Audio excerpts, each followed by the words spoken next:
നമുക്ക് ധർമ്മസ്ഥലയിലേക്കൊന്ന് പോകണം. അവിടെ പറഞ്ഞതിൽ മാറ്റമില്ലാതെ മനാഫ് നിൽക്കുന്നു. കൂടുതൽ സ്കെൽട്ടൺസ് കിട്ടിയെന്ന വിവരങ്ങൾ കൂടി പുറത്തു വരുന്നു.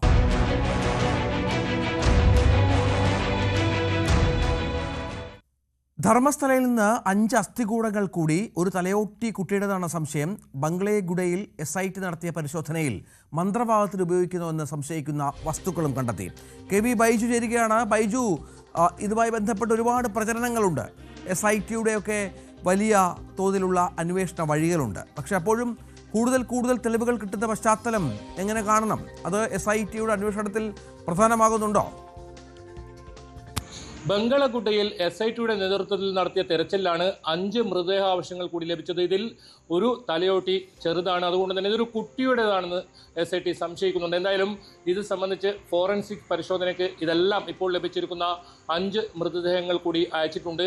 ഇതോടൊപ്പം സെപ്റ്റംബർ 3 ബംഗളഗുഡയിൽ തന്നെ നടത്തിയ തെരച്ചിലാണ് നേരത്തെ മൃതദേഹാവശങ്ങൾ, അതായത് 2-ലധികം മൃതദേഹാവശങ്ങൾ ലഭിക്കുന്ന സാഹചര്യം ഉണ്ടായത്.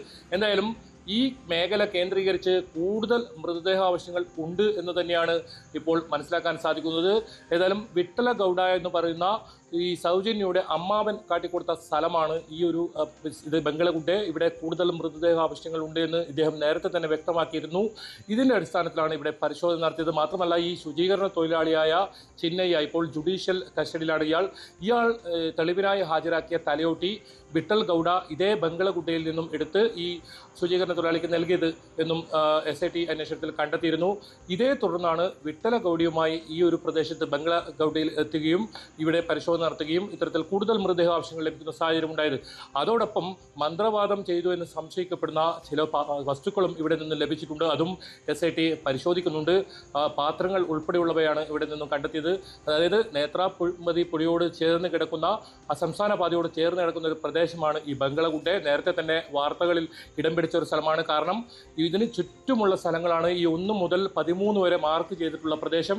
ഇവിടെയാണ് SIT വലിയ തോതിൽ പരിശോധന നടത്തിയതും 6 എന്ന് പറയുന്ന പോയിന്റിൽ നിന്നും നേരത്തെ മൃതദേഹാവശങ്ങൾ ലഭിച്ചത്. അതോടൊപ്പം 11A എന്ന് പറയുന്ന സ്ഥലം, അതായത് ഒരു മനുഷ്യന്റെ പൂർണ്ണ അസ്ഥികൂടവും ഒപ്പം അസ്ഥികളും ലഭിച്ച സ്ഥലം, അത് ബംഗളഗുഡയാണ്.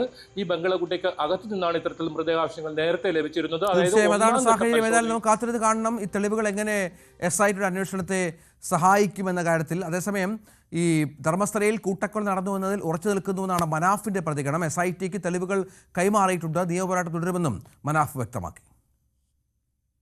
ഏറ്റവും കൂടുതൽ ചോദ്യം ചെയ്ത കാര്യങ്ങളാണ് നിങ്ങൾ ചോദിച്ചത്. അതായത് ആ തലയോട്ടി എവിടുന്ന് കിട്ടി, ആര് കൊണ്ടു തടുത്തു, ആ വക കാര്യങ്ങളൊക്കെ എന്നോട് ചോദ്യം ചെയ്തിട്ടുണ്ട്.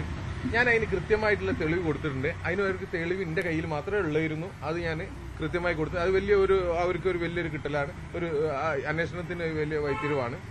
അതുപോലെ തന്നെ ഈ ഒരു ചോദ്യം ചെയ്യലിൽ ശിരൂർ വരെ വന്നിട്ടുണ്ട്.